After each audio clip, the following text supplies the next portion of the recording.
Desejo, de Mônica de Castro, parte 4, capítulo 3.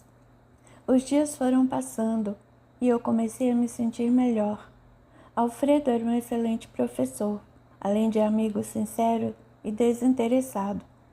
Aos poucos fui me interessando pelos assuntos da colônia e busquei me instruir e aprender.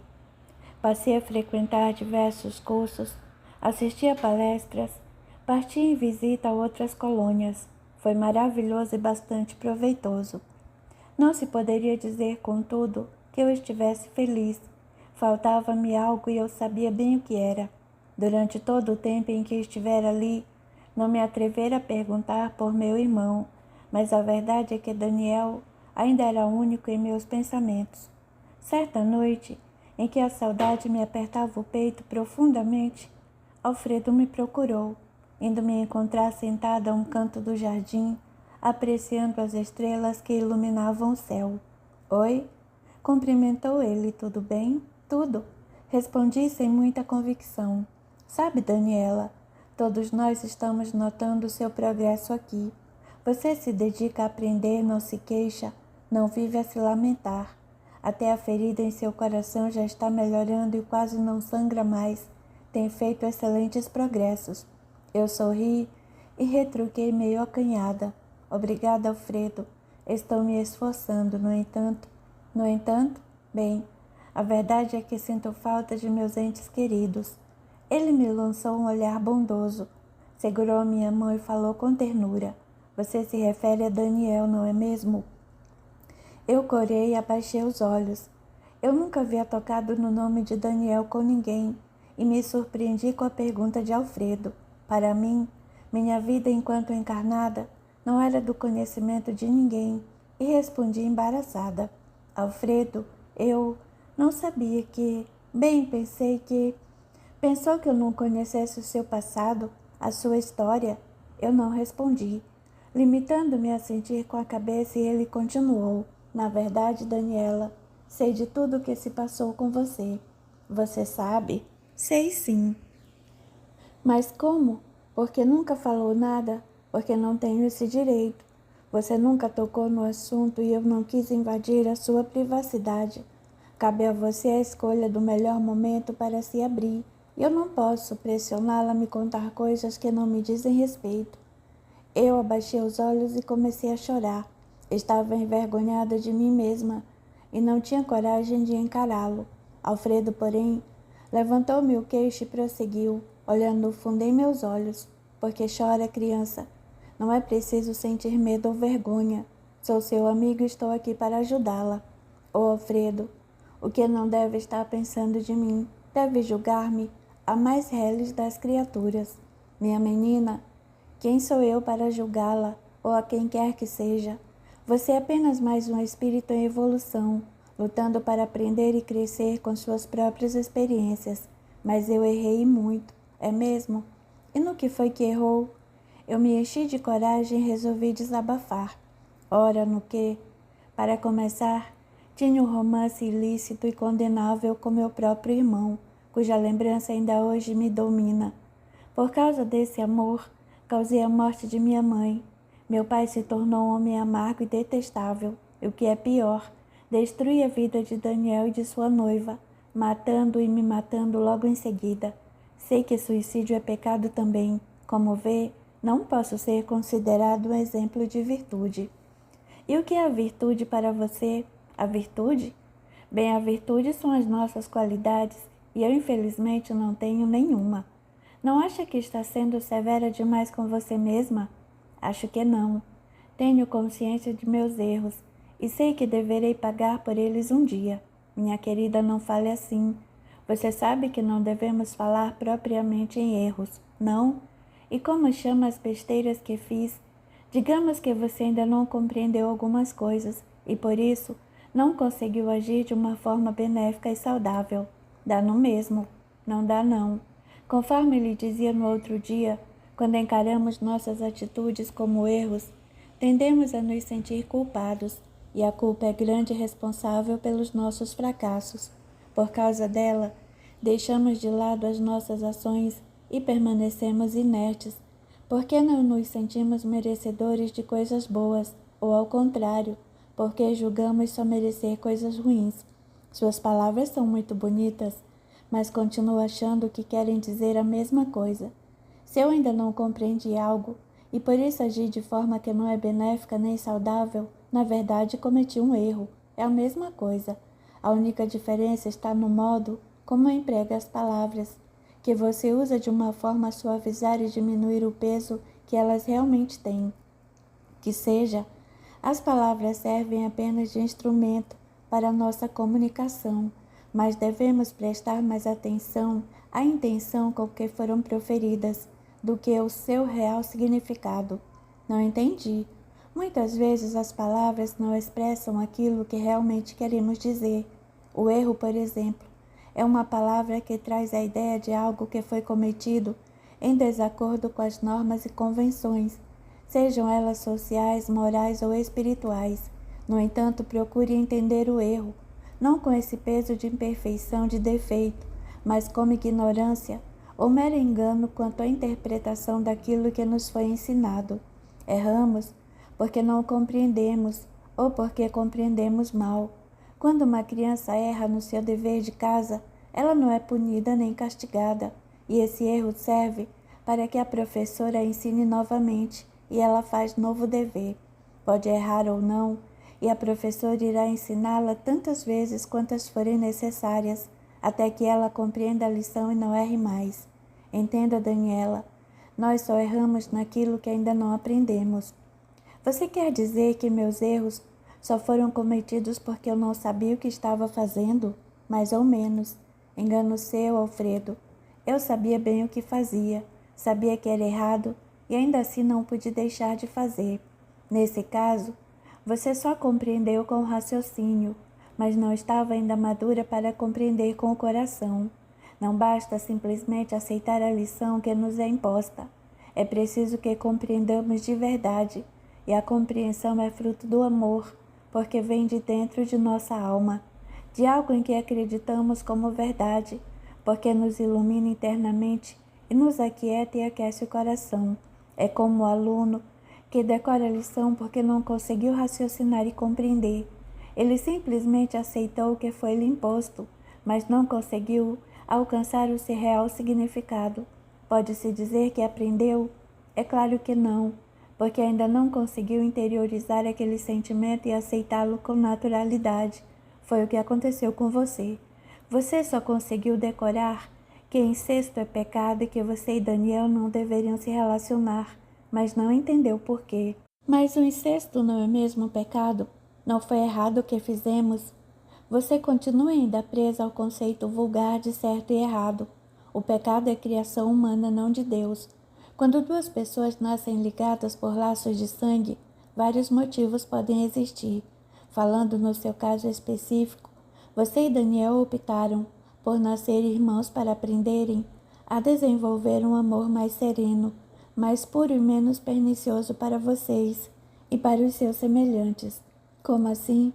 Digamos que você e Daniel há muitas vidas venham se destruindo em nome desse amor.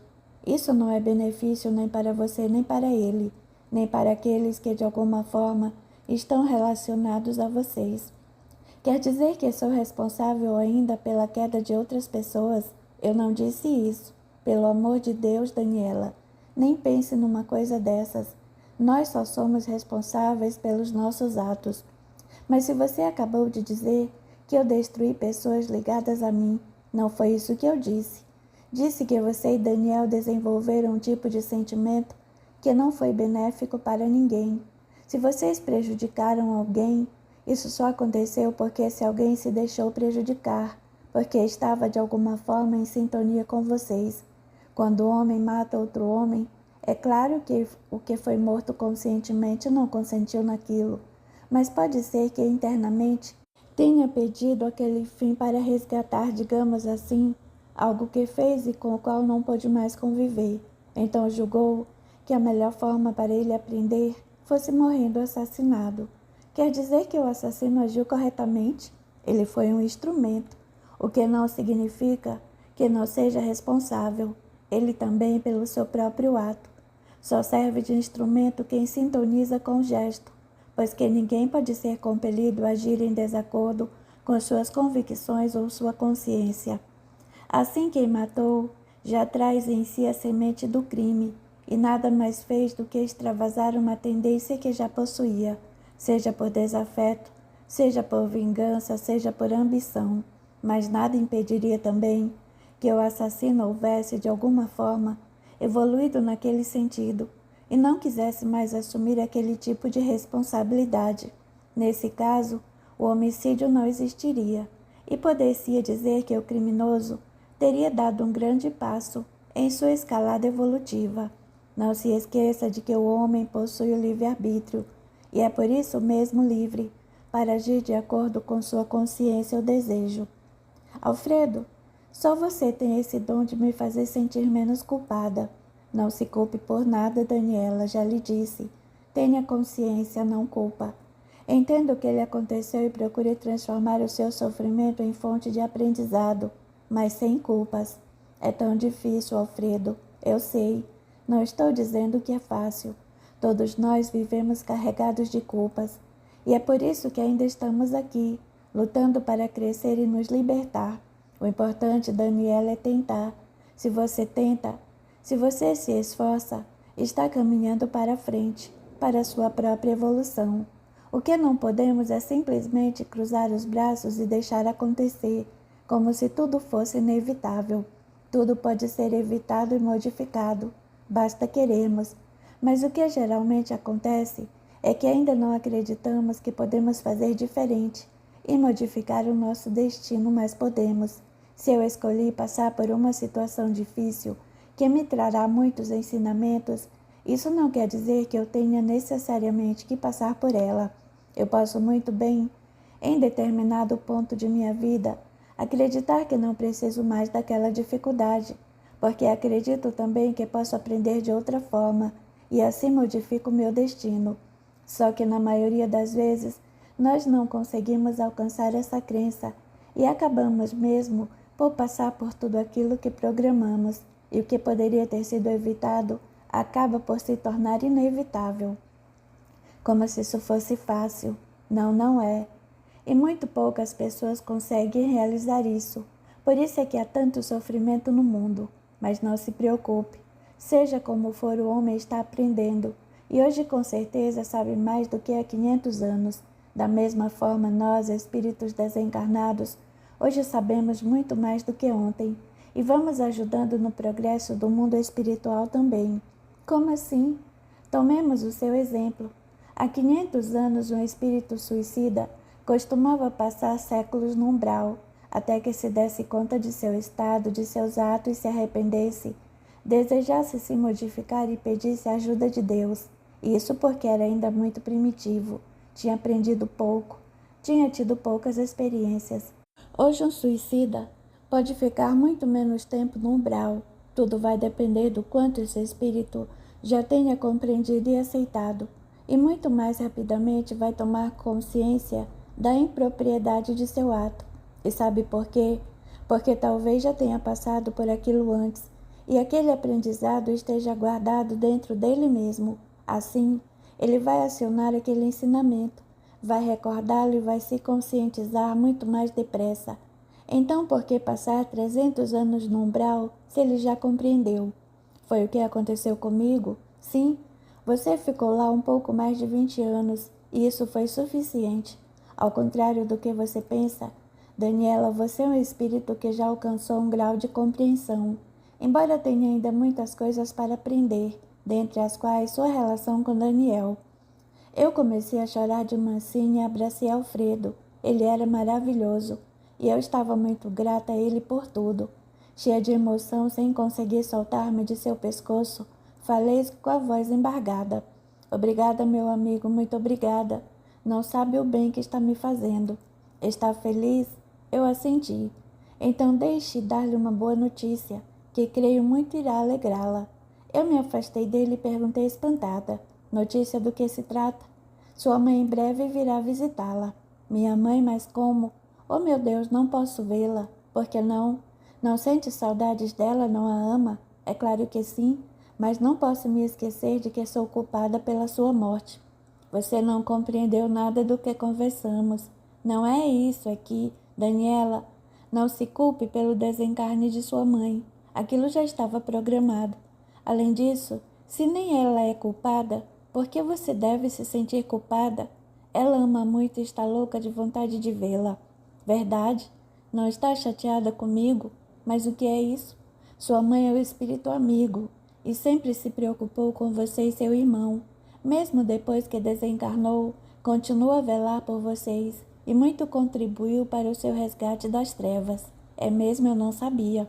Há muitas coisas que você não sabe. Então, não está satisfeita de que sua mãe venha visitá-la? Oh, Alfredo, desculpe-me. É claro que estou feliz. Há muito gostaria de falar com ela e pedir-lhe perdão.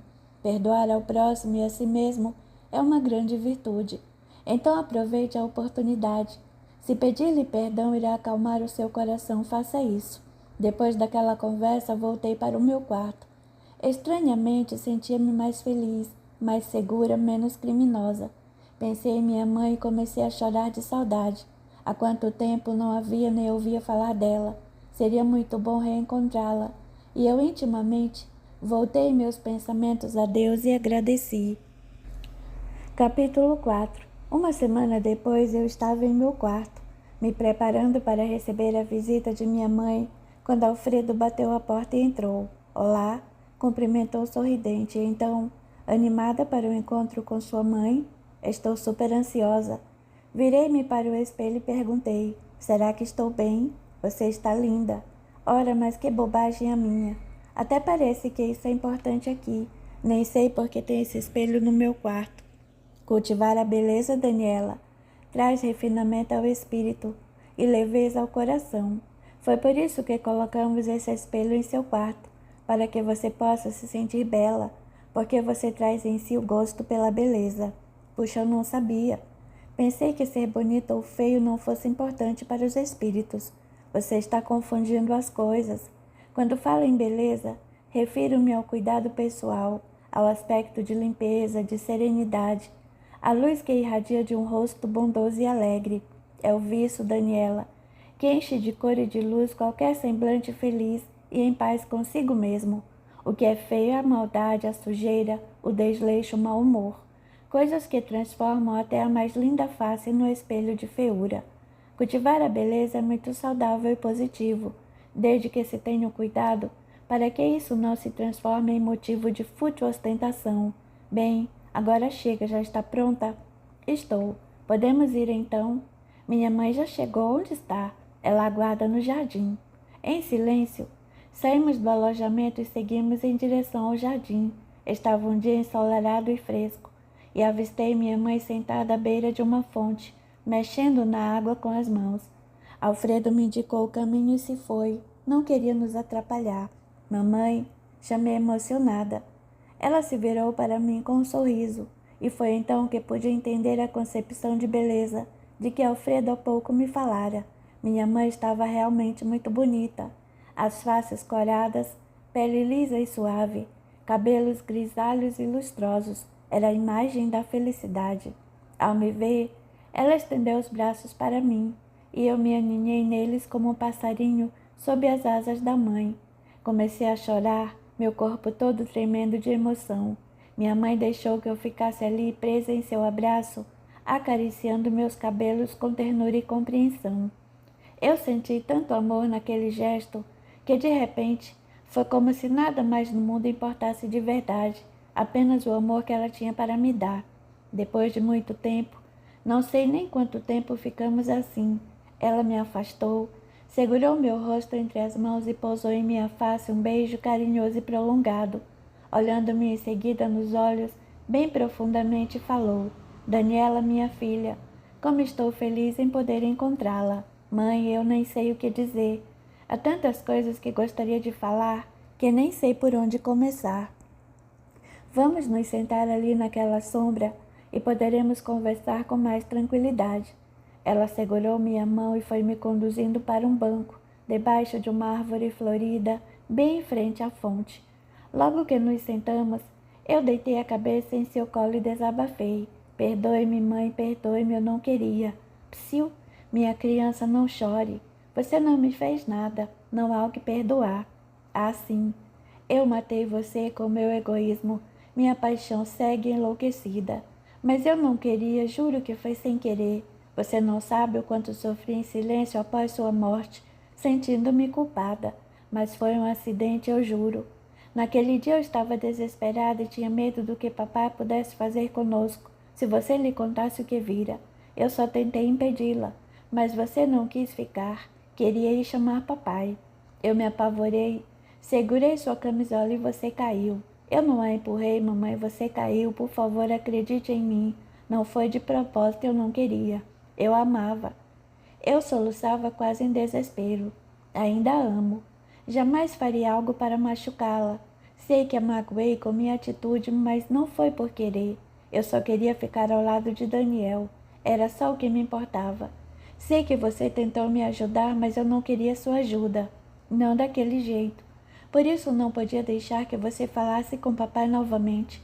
Ele iria nos mandar embora. Iria nos separar de vez. E eu não poderia suportar. Mas eu não queria matá-la. Foi sem querer. Foi um acidente infeliz, uma crueldade do destino. Por favor, mãe, acredite em mim e perdoe-me, perdoe-me. Eu estava descontrolada. A culpa que me roera durante todos aqueles anos finalmente saíra, e eu podia agora tentar me reconciliar com minha mãe. Eu estava tão transtornada que mal podia concatenar as ideias, e as palavras foram saindo aos borbotões, meio desencontradas.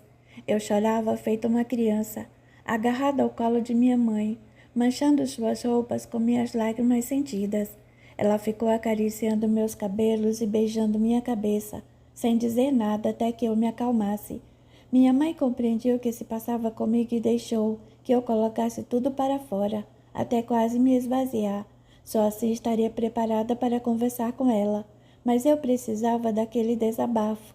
E muito me fez bem falar sobre aquele dia, ainda que depois eu compreendesse que nada daquilo era real. Ao final de muito tempo, quando eu me acalmei e serenei o pranto, minha mãe disse com doçura: Está bem, Daniela. Não precisa mais se desesperar. Sei que é bom desabafar, mas agora deixe que eu fale. Tudo isso já passou e não passou assim da forma como você coloca, cheia de peso e de culpa. Eu sei que você não me matou, que não quis me ferir, que sempre me amou. Naquele dia fui em busca de seu pai porque eu também estava desesperada sem saber o que fazer. Sou mãe. E a pior dor para uma mãe é ver o sofrimento de seus filhos. Eu condenei vocês sim, porque julguei um erro e um pecado aquilo que vocês estavam fazendo. Também sou humana. E quando encarnada não tinha o conhecimento que tenho hoje. Não sabia porque você e Daniel praticaram um ato que eu na época considerava abominável. Em minha ignorância eu pensei que vocês fossem desequilibrados ou loucos e achei que seria melhor separá-los, ainda que abruptamente, e que um psiquiatra resolveria aquele problema. Ela fez uma pausa, parecendo evocar as lembranças daquele dia, e continuou com lágrimas nos olhos. Eu estava errada. Mãe, não. Deixe-me terminar. Não quero falar sobre isso agora. Falemos de meu desencarne. Sei que não foi de propósito. Também não foi um acidente. Na luta para me desvencilhar de você, eu perdi o equilíbrio e caí, fraturando o pescoço. Aquilo estava programado. Minha alma já havia escolhido aquela forma de desenlace, assim como a sua também optou por estar presente naquele momento tão doloroso.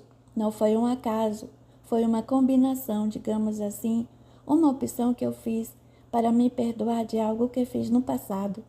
Há muitos anos em outra vida eu causei a sua morte em situação semelhante, e embora eu sinceramente me arrependesse, você não conseguiu me perdoar.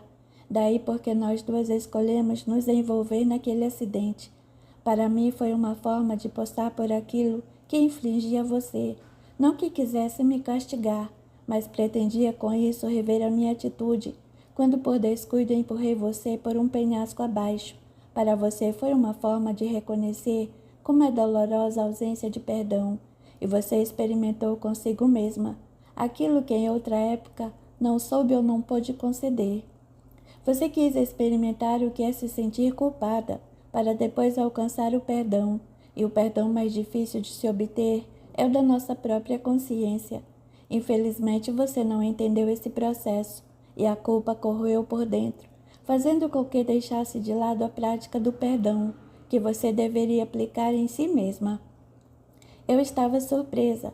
Jamais poderia supor que a vida se engendrasse assim, de forma tão perfeita e maravilhosa. No entanto, não podia ainda compreender por que minha mãe nos abandonara no momento em que mais precisávamos dela e perguntei: Mas por que, mãe? Porque teve que partir tão cedo, deixando-nos ao abandono. Não, filha, eu jamais os deixei ao abandono. Durante todo o tempo estive ao seu lado e de Daniel, rezando e pedindo por vocês, embora vocês não pudessem me ver ou sentir. Acontece, porém, que eu tinha meu próprio tempo na terra, e minha missão com vocês estava terminada, no exato momento em que desencarnei. Eu pedi um tempo exíguo, para que pudesse orientá-los e mostrar-lhes quanto aquele sentimento era prejudicial a vocês, e foi o que eu tentei fazer, da forma como eu entendia, porque eu também precisava aprender com ele. Mas era preciso que vocês mesmos conseguissem conter os seus instintos e desejos, transformando aquele sentimento possessivo e adoecido em amor verdadeiro, sem ciúme, apego ou sensualidade. Era o que esperávamos conseguir com a fraternidade, e foi por isso que você e Daniel nasceram irmãos gêmeos, para que aprendessem a amar sem destruir. E papai? Seu pai também sofreu muito, mas ainda não é hora de falarmos sobre isso. Ele quer se preparar antes de reencontrar você. Mãe, do jeito como fala, faz parecer que incesto não é pecado, que não é uma coisa feia ou errada. Minha filha, o pecado está no coração do homem, e não naquilo que se convenciona ser certo ou errado. Deus não está preocupado com as convenções ou as normas. Preocupa-se que aprendamos a ser felizes, e a felicidade somente poderá ser alcançada no dia em que compreendermos o que é verdadeiramente o amor. Quem ama não erra, não maltrata, não magoa, não fere. Quem se reconhece amado não se deixa atingir, nem magoar, nem se ferir. O amor tudo pode, tudo constrói, tudo fortifica e fortalece, porque compreende. A compreensão plena é fruto do amor verdadeiro, porque só um coração puro é capaz de ver na maldade e no sofrimento uma ponte para a perfeição, pois que no futuro o mal e as dores não existirão, porque aqueles que praticaram a maldade já terão aprendido com ela que ninguém pode ser feliz fazendo o mal. Mamãe, você é tão boa, tão carinhosa, tão amiga. Sim, minha filha, serei sempre sua amiga e de Daniel, e sempre os estarei apoiando, não importa o que façam, o que tenham feito. Você nos apoiaria, ainda que caíssemos novamente? Estaria disposta a apoiar nossos erros sempre? Apoiar não significa compactuar, mas entender e ajudar sem críticas ou julgamentos. Eu chorei de emoção. Minha mãe era maravilhosamente sábia, e eu fico muito feliz por ter tido o privilégio de ser sua filha. Já me sentia menos culpada pelos meus erros e comecei a encarar a minha vida com mais naturalidade.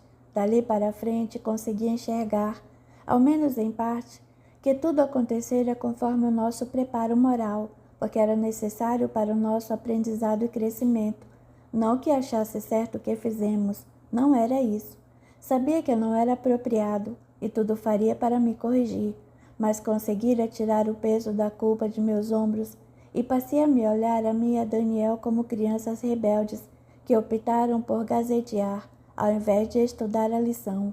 Mas como na vida o aluno que não aprende é reprovado e tem que repetir o ano, assim também meu irmão e eu, que não conseguíramos entender nada do que nos havia sido ensinado, também nós iríamos repetir de ano, e eu esperava que no próximo pudéssemos finalmente aprender.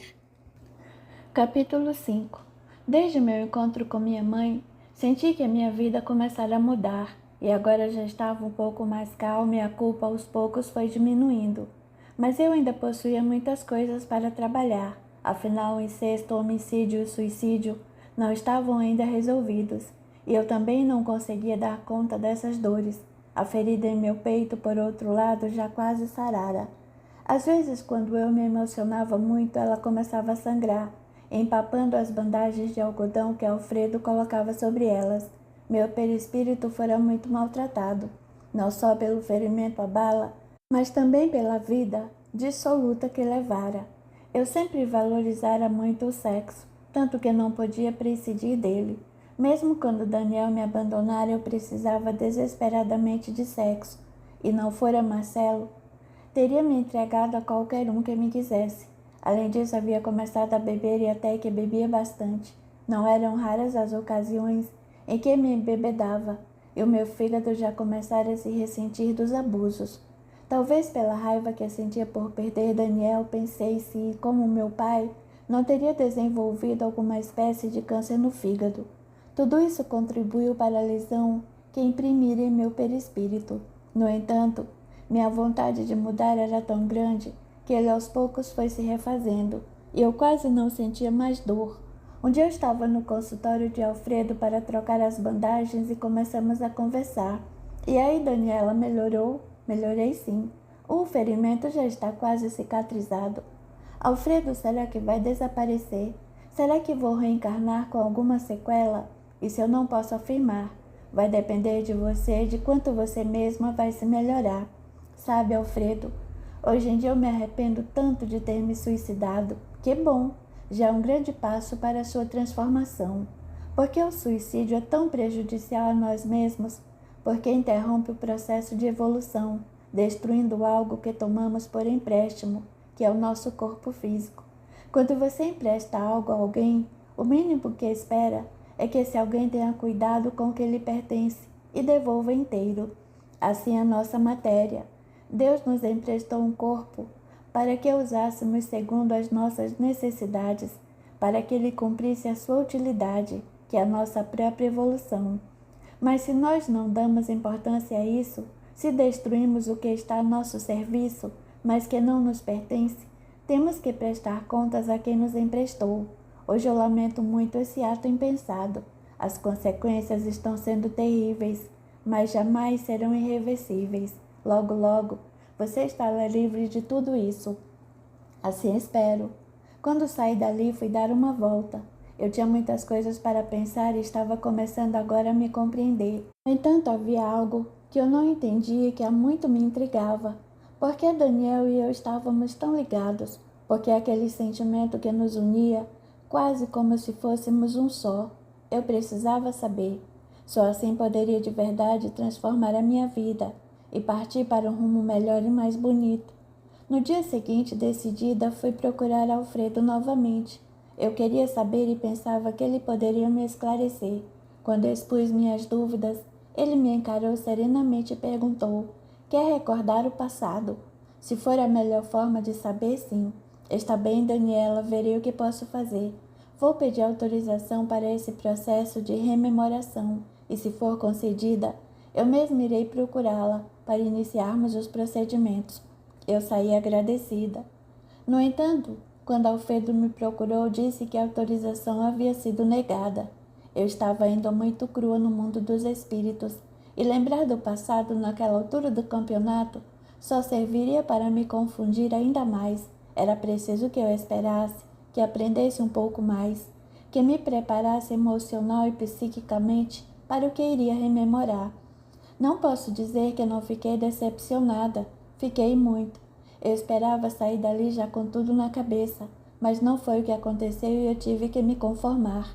Passei então a me dedicar com mais empenho aos estudos e às orações. Se antes eu só frequentava os diversos cursos que a colônia oferecia, agora assistia também às sessões de oração e comecei a ver em Deus não um protetor benigno, porém distante, mas um amigo com o qual se pode contar em todos os momentos, sejam eles fáceis ou difíceis. Aprendi que Deus não é um sonho distante, mas uma realidade bastante presente, porque aprendi a buscar Deus dentro de mim. Foi muito bom me reconciliar com Deus. Embora eu lhe fosse muito grata por me haver tirado daquelas trevas, eu via na figura de Deus a imagem do Pai inacessível, que ampara seus filhos de longe, por detrás dos bastidores, sem se deixar ver ou tocar. Mas depois que conheci os benefícios da prece, pude me sentir bem mais confortada. e a certeza de que Deus estava sempre presente ao meu lado fez com que eu sentisse mais próximo de meu coração. Foi só lá pela quarta tentativa que eu consegui autorização para relembrar meu passado. Alfredo me acompanhou durante toda a sessão de rememoração, que no meu caso específico se deu por um processo muito semelhante à hipnose.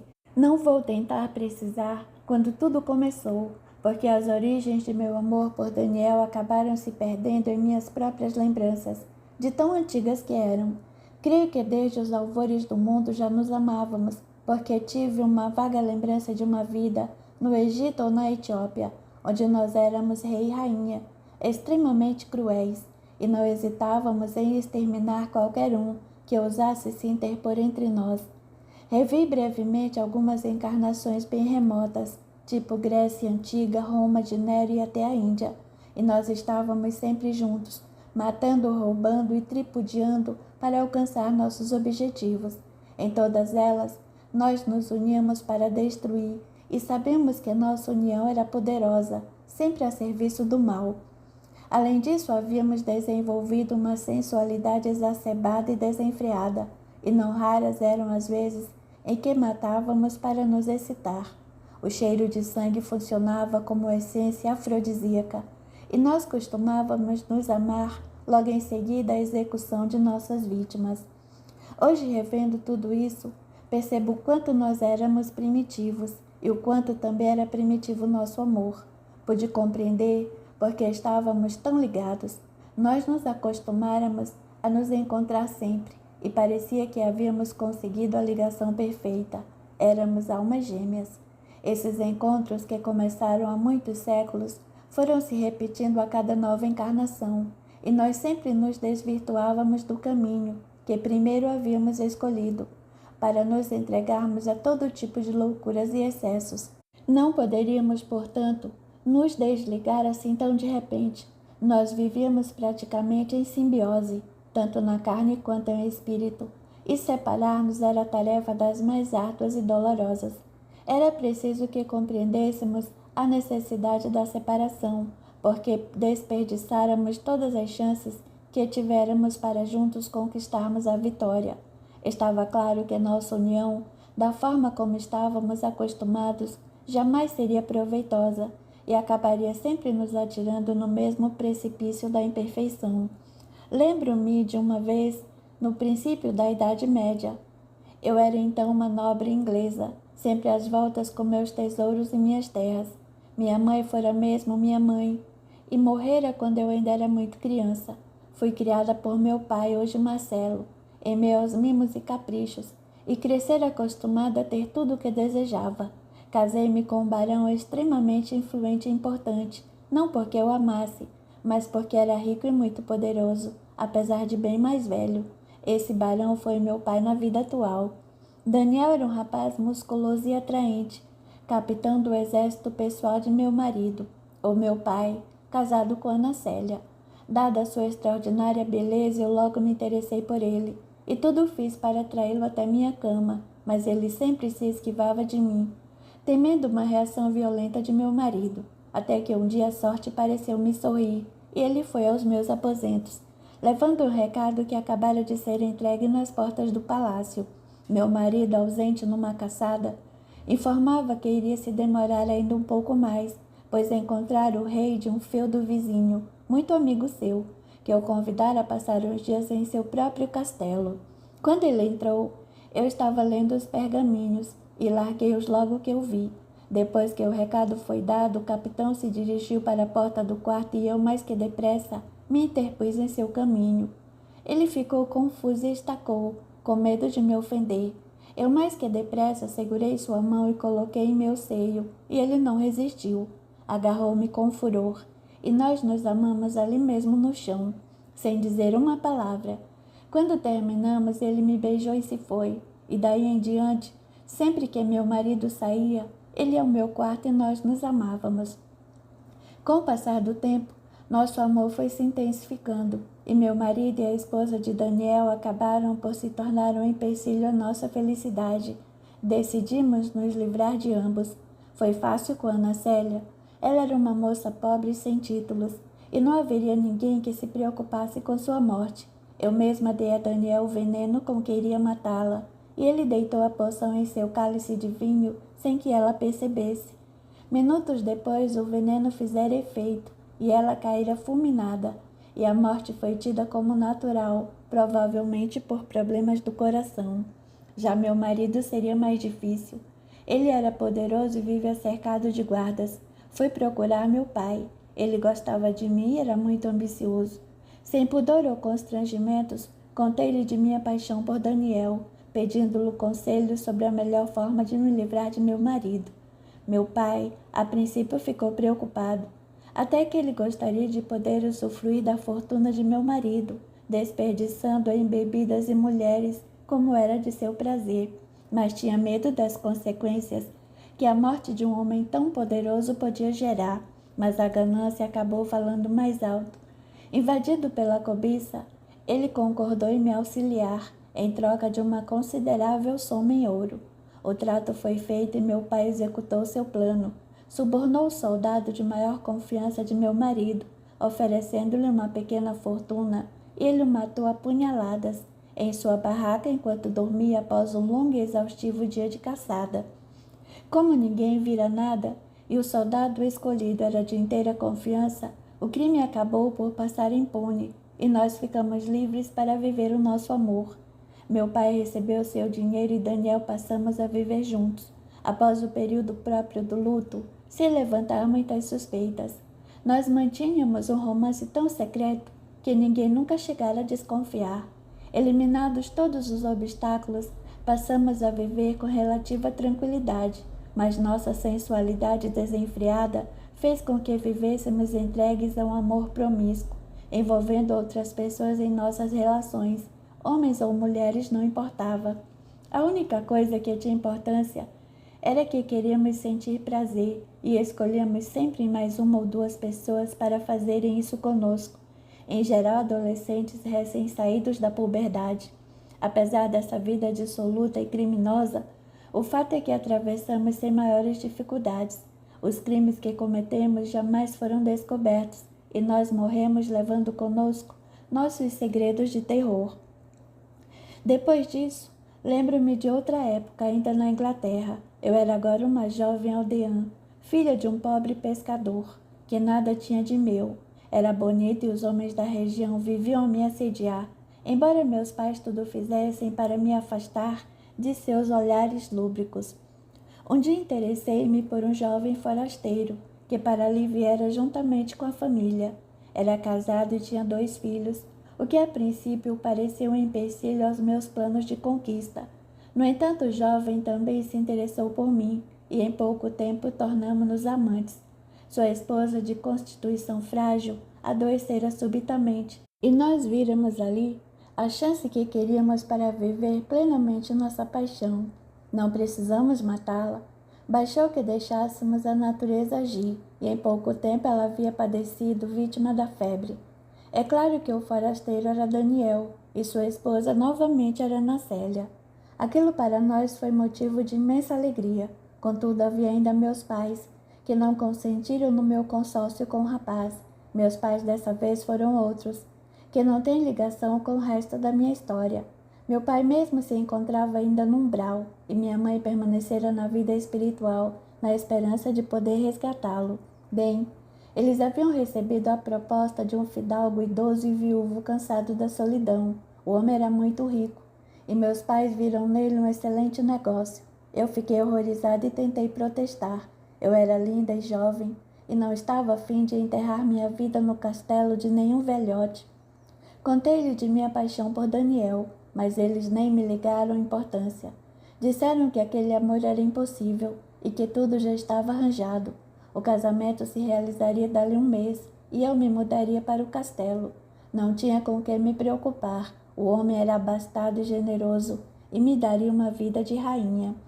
Mas eu jamais poderia aceitar aquela vida insossa, longe do homem a quem amava. Numa madrugada fria nós fugimos, deixando para trás as 2 crianças adormecidas em seus leitos. Mais tarde soubemos que elas haviam sido adotadas por uma família da região, que não as tratava lá muito bem. e assim fomos vivendo um para o outro, sem ligar a menor importância a quem quer que nos rodeasse. Depois revi outra encarnação em que Daniel e eu nascéramos homens. Éramos amigos e muito ligados. Ana Célia e Marcelo eram meus irmãos e meus pais continuavam os mesmos. Desde a infância, Ana Célia demonstrou enorme interesse por Daniel. Ele, a princípio, pareceu se interessar também por ela. Mas eu, sem saber o motivo, também comecei a gostar dele e aquilo me horrorizou. Daniel e Ana Célia acabaram se casando. Embora eu estivesse certa de que eu amava acima de todas as coisas. No entanto, naquela época, o homossexualismo era punido até com a morte, e eu pensei não estar disposta a enfrentar um preconceito que sabia não poder vencer. Depois do casamento, eles passaram a morar em uma vila perto da nossa. Marcelo era muito meu amigo e minha mãe muito boa e afetuosa. Ela já começara a evoluir seu espírito, despertando para verdades que nós, Daniel, papai e eu, estávamos ainda muito longe de conhecer. Todos os domingos, Daniel e Ana Célia vinham nos visitar, ou então éramos nós que íamos até sua casa. A cada vez que eu encontrava, meu sangue parecia ferver, meu coração disparava, a respiração me faltava. Ele também sentiu o mesmo por mim, e nós passamos a trocar olhares e a inventar desculpas para nos aproximarmos. Tudo isso era feito sem que nós pudéssemos reconhecer para nós mesmos que estávamos apaixonados um pelo outro. Éramos dois homens e essa paixão, mais do que proibida, seria motivo de escândalo e vergonha para nossas famílias. Até que um dia o pior aconteceu. Nós dois saímos a cavalo e resolvemos parar para descansar. Fazia calor e o sol estava muito quente. Descemos do cavalo e fomos nos sentar debaixo de uma árvore frondosa que fornecia uma sombra fresca e agradável. Inocentemente, começamos a conversar sobre amenidades, até que a conversa se desviou para o campo amoroso. Ele queria saber se alguma moça já me havia conquistado o coração. Eu disse que não havia ninguém, e nós começamos a rir e a fingir que estávamos lutando, como faziam os rapazes saudáveis da época. De repente eu estava sobre ele, imobilizando seus braços, e foi quando senti uma estranha sensação percorrer todo o meu corpo. Ele sentiu a mesma coisa porque paramos de rir ao mesmo tempo e nos beijamos. Quando depois estávamos arrasados, éramos homens como podíamos ter feito isso. Nós sabíamos que se alguém descobrisse seria o nosso fim, e juramos que aquilo não iria se repetir. No entanto, como conter a paixão e o desejo? Nós nos amávamos e não podíamos evitar. Não sabíamos como tinha acontecido, mas o fato é que acontecera. Embora lutássemos contra aquele sentimento, ele foi mais forte do que nós, e nós continuamos a nos encontrar e nos amar, cada vez mais intensa e loucamente. Daniel, como era de se esperar, começou a ficar diferente em casa, e até eu tinha ataques estranhos, variando de humor a cada instante. Minha mãe ficou muito preocupada, achando que talvez eu sofresse de algum tipo de loucura, e meu irmão conversava comigo, tentando fazer com que eu lhe contasse a verdade. Só meu pai parecia adivinhar o que estava acontecendo. Certa ocasião, ouvi quando ele dizia à minha mãe: "Esse rapaz anda muito estranho. Já reparou como ele tem certos trejeitos efeminados? E por que não se interessa por nenhuma moça? É jovem, está na idade de aproveitar a vida. No entanto, prefere ficar em casa e só sai em companhia do cunhado. Será que não é homem, meu Deus?" Minha mãe, embora seu coração alertasse, recusava-se a crer em suas desconfianças e procurava afastar aquelas ideias da mente de meu pai. "Não pense nisso, ele é muito jovem. Apenas não encontrou ainda a moça certa." Meu pai se calava, mas não se convencia. Um dia saíramos para fazer um piquenique e, enquanto todos estavam repousando, Daniel e eu fomos dar uma caminhada. Estávamos no alto de uma montanha e o mar lá embaixo se agigantava revolto, as ondas batendo nas pedras com fúria. Era uma visão linda e aterradora. Daniel, de repente, sentiu uma tontura e eu o amparei para que não caísse. Nesse gesto, ele segurou minha mão e a levou aos lábios, beijando-me logo em seguida. Começamos a nos acariciar, até que ouvimos um grito agudo e estacamos apavorados. Ana Célia e minha mãe estavam ali paradas, bem ao nosso lado, as faces pálidas de horror. Ana Célia, desesperada, desatou a correr, e Daniel partiu em seu encalço. Mas eu, de tão assustada, não pude me mover e fiquei ali chorando, implorando a minha mãe que me perdoasse. Ela, sem saber o que fazer, partiu para cima de mim e começou a me esbofetear, e eu me deixei bater passivamente. Minha mãe estava envergonhada e não queria que meu pai descobrisse a verdade, não queria que ele sofresse. Ela me batia e gritava: Por quê? Por que não lhe demos tudo? Por que nos envergonha assim, seu miserável? Acabou e me empurrou o penhasco abaixo. Até hoje me lembro da sensação do vazio, da queda livre no espaço, da momentânea liberdade de estar solta no ar. Breve, porém, meu corpo atingiu a água, e logo foi atirado nas pedras e engolido pelas ondas. Eu morrer e quase que passar a odiar minha mãe. Em suas orações ela me pedia perdão, jurava que não tinha feito por querer. Afirmava que me empurrara num momento de loucura e que jamais poderia prever que eu despencaria daquele jeito. Não pensou que eu estivesse tão na beira do penhasco e chorava de dor. Eu, porém, viva do outro lado, escutava suas preces com indiferença. Não podia perdoar aquele gesto cruel que me arrancara da vida de forma tão abrupta. Daniel, por outro lado, nunca mais foi o mesmo e passou a viver atormentado, com medo de tudo, envergonhado de si mesmo. Meu pai só não cortou relações com ele por causa de Ana Célia. Ela era sua filha e eles precisavam manter as aparências. Não iria aceitar uma filha descasada por causa do irmão, que se apaixonara pelo cunhado e com ele mantivera insidioso romance. Não, definitivamente não. Jamais poderia suportar tamanha vergonha. Disseram a todos que o filho morrera tragicamente ao escorregar da beira de um penhasco. Ninguém tinha motivos para suspeitar dessa versão, porque ninguém sequer podia conceber a ideia de que uma família tão ilustre pudesse estar manchada pela vergonha. Essa foi minha penúltima encarnação antes da atual. Na que se sucedeu, meu pai foi novamente meu pai, e Ana Célia novamente minha irmã mais nova. Minha mãe, como sempre, aceitaram o encargo de me ter como filha e assim foi. Nós vivíamos bem e meu pai planejara para mim um casamento de pompa com um jovem filho de nobre vizinho. Esse jovem era Marcelo e tinha um irmão mais moço, que era Daniel, à época, com apenas 6 anos de idade. Eu 11 anos mais velha.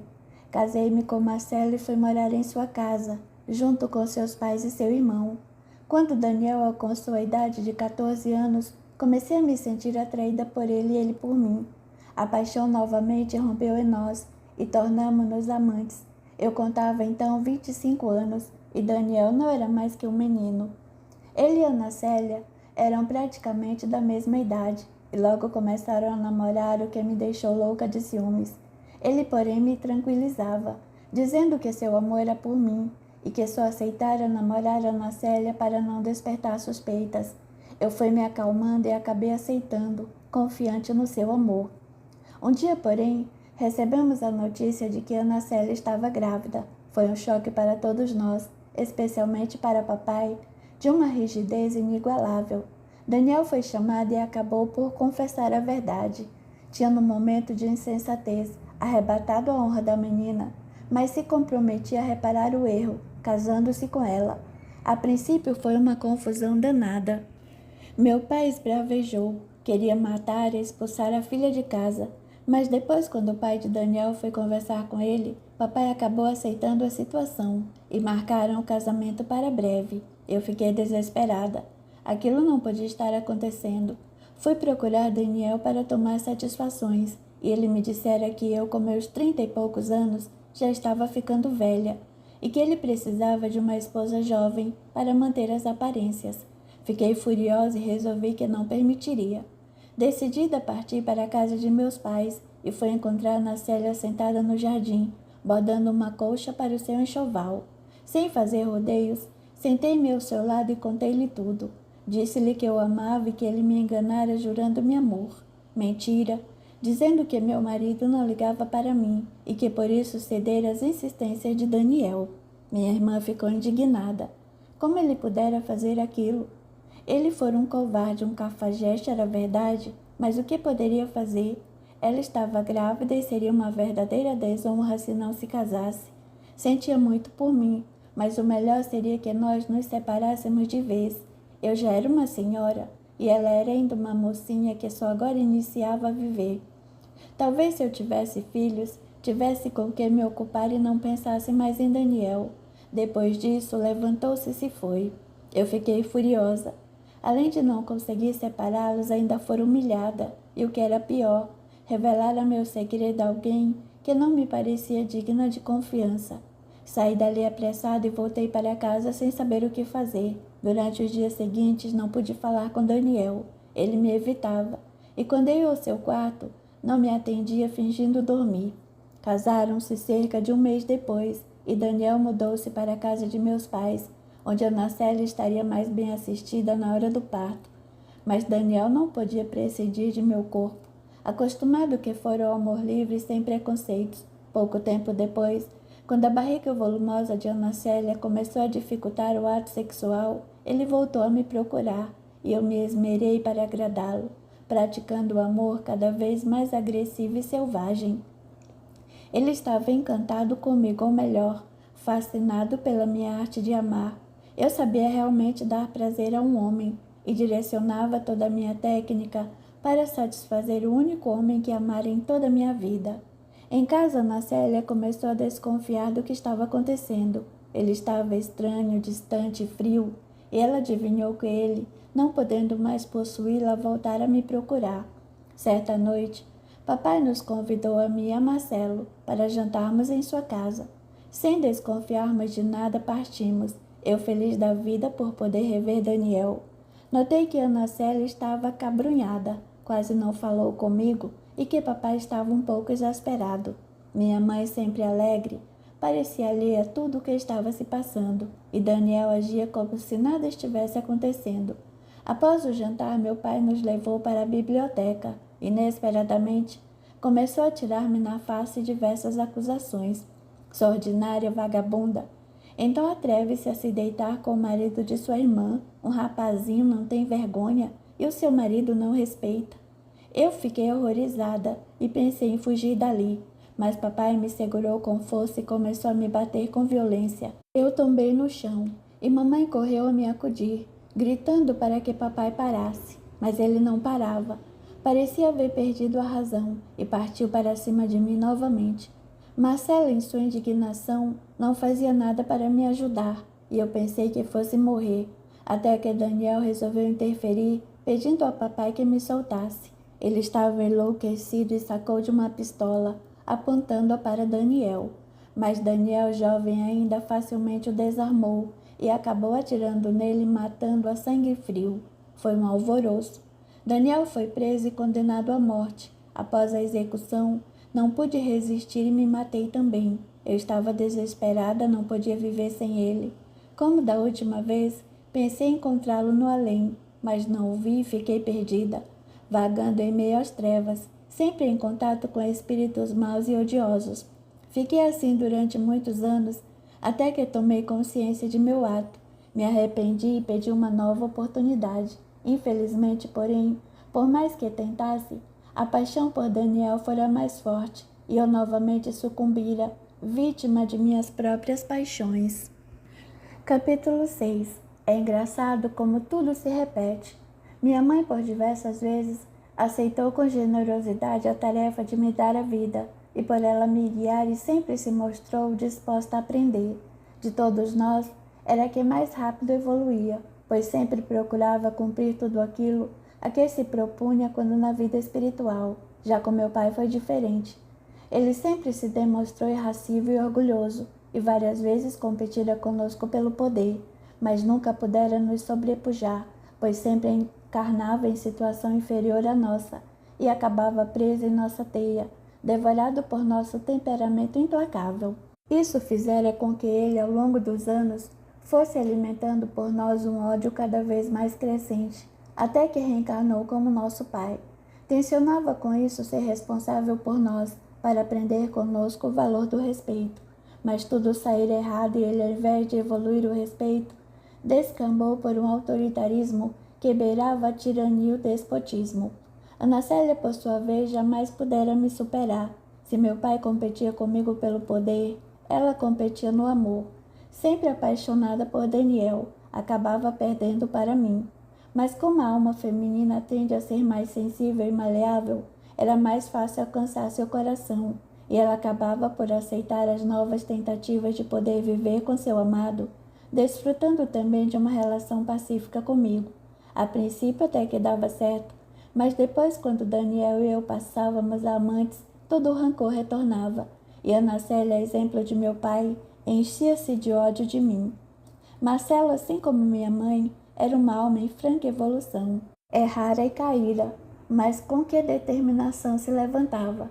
Marcelo era o tipo de espírito que aceitava seus erros com naturalidade, sem o peso da culpa, e logo compreendeu a necessidade de mudar. Sempre gostou muito de mim, daí porque estava quase sempre ao meu lado, propondo-se a me ajudar. Ao final de minhas lembranças, voltei para o meu quarto sem dizer nada e fiquei pensando nisso. Pensei no quanto éramos falíveis e como éramos orgulhosos, nos considerando perfeitos e melhores do que os outros. Estávamos enganados. Cada um de nós, à sua maneira, estava tentando aprender e tinha o seu quinhão a passar. Envolvendo-nos ou não com a história dos outros, o fato é que tínhamos a nossa própria história, e era com ela que aprendíamos o valor do amor e do respeito. No dia seguinte, Alfredo veio conversar comigo. Queria saber se eu estava bem, se havia compreendido o porquê de meus processos de crescimento, minhas lutas e meus sofrimentos. Fiquei muito feliz ao vê-lo, porque eu estava ainda um pouco chocada com aquilo tudo. E aí, Daniela, qual foi o proveito que tirou de tudo que rememorou? Não sei ao certo. Penso que errei muito e continuo errando até hoje. Sim, mas e daí? Para que serviram tantos erros? Não sei. Para me mostrar o quanto sou imperfeita, o quanto sou atrasada. E que conclusões pode tirar de tudo isso? Bem, creio que preciso ainda pagar por tantos erros, fiz muita gente sofrer, e só poderei dizer que sou feliz no dia em que me considerar quitada de tantos débitos. Minha querida, você não precisa pagar nada, a gente só paga por aquilo que compra. E como a felicidade não está à venda, não tem preço, e ninguém precisa pagar para ser feliz. Os erros são depurados pela conquista. Quando você aprende com suas próprias atitudes que elas são prejudiciais a você mesma e aos seus semelhantes, você conquista o conhecimento do bem e, consequentemente, conquista a sua felicidade. Por isso, não fale nunca em pagar. Aqui não se paga por nada, não há dívidas. Assim, experiências que adquirimos em função de nosso conhecimento ou de nossa ignorância.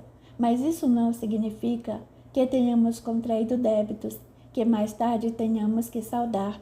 Essa definição traz a ideia de um negócio, de uma transação, onde há sempre uma parte credora e uma devedora. Pensando bem, não é isso que realmente acontece. Não seremos nós devedores daqueles a quem prejudicamos e credores de quem nos prejudica. Essa visão é mesquinha e falaciosa, além de encerrar uma desculpa conveniente para as nossas ações ou omissões danosas. Se assim pensarmos, seremos sempre credores e devedores ao mesmo tempo, pois não há ação que não tenha sido gerada por outra, seja nessa, seja em uma vida passada. Quando eu falho com você, não faço porque esteja cobrando mal anterior, nem porque você esteja pagando algo que me deve. Não. Quando erro com você, é porque ainda não amadureci o suficiente para compreender o mal que estou infligindo a mim mesmo, seja porque não soube perdoar, seja porque sou ainda egoísta, seja porque sou orgulhoso, não importa. A falta de perdão, o orgulho e o egoísmo nada mais são do que um reflexo de nossa própria ignorância e tendem a desaparecer na medida em que o ser humano evolui e descobre os verdadeiros valores da vida. Ainda que eu haja com a intenção de lhe cobrar o mal que você me fez, ainda assim, não há que se falar em débitos.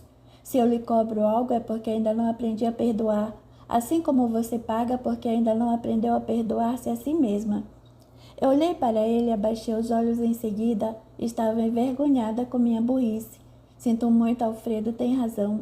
Você vive falando a mesma coisa, não é mesmo? Deve ser para ver se entra na minha cabeça dura. Foi uma vergonha o que eu disse. Não foi vergonha nenhuma. Vergonha é continuar na ignorância, com medo ou por orgulho de se expor e assumir que não sabe. É como muita gente faz. Pede ao vizinho para ler uma carta, porque os óculos quebraram e ele não enxerga sem eles. Na verdade, não sabe ler e tem vergonha de assumir. Não tenha receio ou vergonha de suas limitações. Tenha sim vontade de aprender e coragem para assumir sua ignorância. É melhor do que ficar fingindo que sabe algo que não sabe e que mais tarde você não poderá ocultar. A vida sempre nos coloca diante de situações em que somos obrigados a assumir quem realmente somos.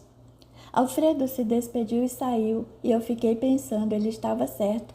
Eu havia feito muitas bobagens, era verdade, mas não foi a única.